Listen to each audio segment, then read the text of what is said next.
ব্যবসা শিক্ষা বিভাগ হতে বিশ্ববিদ্যালয়ের ভর্তি ইচ্ছুক শিক্ষার্থীদের কেন্দ্রবিন্দু থাকে সবসময়ের মতো ঢাকা বিশ্ববিদ্যালয়ের গয়নে। তবে বর্তমানে সি ইউনিটের সীমিত আসন সংখ্যা তোমাদের স্বপ্ন পূরণে অনেকে বাধা আসতে পারে।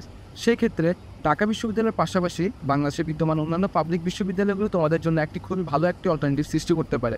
রাজশাহী বিশ্ববিদ্যালয় তেমন একটি অল্টারনেটিভ। আমি মাহমুদুর রহমান, ঢাকা বিশ্ববিদ্যালয়ের মার্কেটিং বিভাগে অধ্যয়নরত একজন শিক্ষার্থী।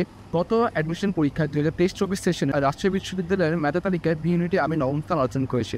আজকে আমি আছি তোমাদের সাথে রাজশাহী বিশ্ববিদ্যালয়ের আদ্যবন্ত নিয়ে আলোচনা করার জন্য। তো এখন রাজশাহী বিশ্ববিদ্যালয়ের ভর্তি পরীক্ষার মার্ক ডিস্ট্রিবিউশন আলোচনা করা যাক। রাজশাহী বিশ্ববিদ্যালয়ের বি ইউনিটের ভর্তি পরীক্ষায় মূলত ব্যবসায় শিক্ষা 2000 জন্য যে ইউনিট আছে বি ইউনিটের ভর্তি পরীক্ষা তোমার পরীক্ষা প্রশ্ন করা হয় 4টি সাবজেক্ট থেকে: বাংলা, ইংলিশ, হিসাব বিজ্ঞান আর ম্যানেজমেন্ট। এর মধ্যে বাংলা থেকে 15টি, ইংলিশ থেকে তোমার 25টি, হিসাব বিজ্ঞান থেকে 25টি আর তোমার ম্যানেজমেন্ট থেকে 15টি। এখন টোটাল 80টি এমসিকিউ। 80টি এমসিকিউর মধ্যে প্রতিটির মার্ক 1.25 করে। তো 80 into 1.25 মূলত 100 নম্বরের পরীক্ষা। 100 নম্বর পরীক্ষার মধ্যে তোমার নেগেটিভ মার্কিং থাকবে 0.20 করে। তো মানে 5টা ভুল করলে 1 নাম্বার কাটা, আর 125 করে তো মার্কিং আছে। তো এখন বলতে পারো যে ভাইয়া কোয়েশ্চেনটা কেমন হয় বা কোন সাবজেক্ট থেকে কেমন কোয়েশ্চেন কর। দেখো, তোমরা যারা ঢাকা বিশ্ববিদ্যালয়ের জন্য এখন প্রস্তুতি নিবে বা নিচ্ছ, এখন থেকে শুরু করতেছো, তো এই প্রস্তুতির মধ্যে তোমার রাজশাহী কেন, তোমার যে সকল অন্য পাবলিক বিশ্ববিদ্যালয়গুলো আছে সে সকল অ্যাডমিশন টেস্টে প্রস্তুতি হয়ে যায় আসলে। তো রাজশাহী বিশ্ববিদ্যালয়ে আসলে কেমন কোয়েশ্চেন করে, বাংলা থেকে যেমন 15টা এমসিকিউ, 15টা এমসিকিউর মধ্যে তোমার কিছু গ্রামার পার্ট থেকে থাকবে। গ্রামার পার্ট কোনগুলো থাকে সন্ধি, কারক, সমাস, ধ্বনি, উচ্চারণ, এগুলো থেকে। মেমোরাইজিং পার্ট থেকে কিছু থাকবে এক কথা প্রকাশ, বাগধারা থাকবে কিছু, বাগধারা 1টা বা 2টা থাকে, এক কথা প্রকাশ 1টা বা 2টা থাকে। তো মেমোরাইজিং পার্ট থেকে কিছু থাকবে, তোমার গ্রামার পার্ট থেকে কিছু থাকবে। এর মধ্যে হাফ থাকবে, ধরো 6টা থেকে 7টার মতো কোয়েশ্চেন থাকবে তোমার ফার্স্ট পেপার থেকে। তোমার ফার্স্ট পেপারেও তোমার সমানভাবে গুরুত্ব দিতে হবে। এগুলো বাংলার কাহিনী। আর এরপরে ইংলিশ কোয়েশ্চেনটা কী হয়, ইংলিশ কোয়েশ্চেনটা তোমার মেমোরাইজিং পার্টটা ভাই কীভাবে পড়বো, তোমার যারা এখন যেভাবে মেমোরাইজিং পার্টটা মুখে বলে প্র্যাকটিস করবা তাদের জন্য হয়ে যাবে।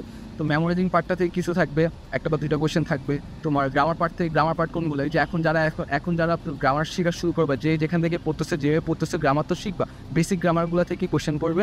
ফার্স্ট পেপার থেকে তেমন কোনো ফার্স্ট পেপার থেকে কোয়েশ্চেনই করে না, সেকেন্ড পেপারের গ্রামার থেকে আর তোমার মেমোরাইজিং পার্ট থেকে টোটাল 25টা কোয়েশ্চেন থাকে। একটা প্যাসেজ কম্পিটিশন থাকতে পারে, যেটা একটা প্যাসেজ দেওয়া থাকবে, প্যাসেজের ভিত্তিতে তোমার 2 থেকে 3টা কোয়েশ্চেন থাকে। অন্যদিকে হিসাব বিজ্ঞানের ম্যানেজমেন্ট থেকে বলা যায় যে হিসাব বিজ্ঞানের ম্যানেজমেন্টের বাইরে যে কোয়েশ্চেনগুলো করে ম্যাক্সিমাম কোয়েশ্চেন রাখার ট্রাই করে তোমার শর্ট সিলেবাসে রাখতে হবে। এখন বলতে পারো যে শর্ট সিলেবাস, তোমরা যারা এইচএসসি পরীক্ষার্থী, যারা এইচএসসির জন্য যে চ্যাপ্টারগুলো পড়ে আসছো, ওইখান থেকে ম্যাক্সিমাম কোয়েশ্চেনগুলোই থাকে, অন্য কিছু থাকে না। আর ম্যাথ থাকে, ভালোই ম্যাথ থাকে। ম্যাথ কীভাবে দেখাবে সেটা নিয়ে পরে বলতেছি, বাট ম্যাথ থাকে। ম্যানেজমেন্টের ক্ষেত্রেও সেম, ম্যানেজমেন্ট থেকে। আর এই ক্ষেত্রে দেখা গেছে কি, আমি আমার এক্সপিরিয়েন্স থেকে বলতেছি, তোমার বিমা থেকে কিছু কোয়েশ্চেন থাকতে পারে। ম্যানেজমেন্ট থেকে থাকবে, মানে management second paper, management first paper থেকে তো কোয়েশ্চেন থাকে, তার পাশাপাশি 1-2টা হয়তো বা বিমা থেকে কোয়েশ্চেন করতে পারে। তাহলে এখন বলা যাক যে কোয়েশ্চেনটা আসলে কেমন থাকে রাজশাহী বিশ্ববিদ্যালয় ইউনিটের পরীক্ষাটা। নর্মালি দেখা যায় যে তোমার 80টা কোয়েশ্চেন থাকে।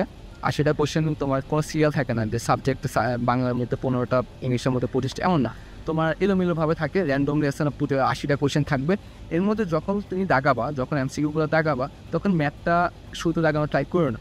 আমি এটা অ্যাভয়েড করতে বলবো। যে সাবজেক্টটা তোমার স্ট্রং, কি তোমার 1 থেকে শুরুতে যাবে, তো 1 থেকে একদম পড়তে থাকবা, পরে দাগানো শুরু করবা। বাট যেগুলো ম্যাথ আছে, বড় ম্যাথ আছে, এগুলো ট্রাই করবা যে মার্ক করে রাখার। এগুলো 80টা এমসিকিউ যখন তুমি এক চোখে রিভাইজ দেওয়া হয়ে যাবে, তখন গিয়ে ম্যাথগুলো সলভ করার ট্রাই করবা।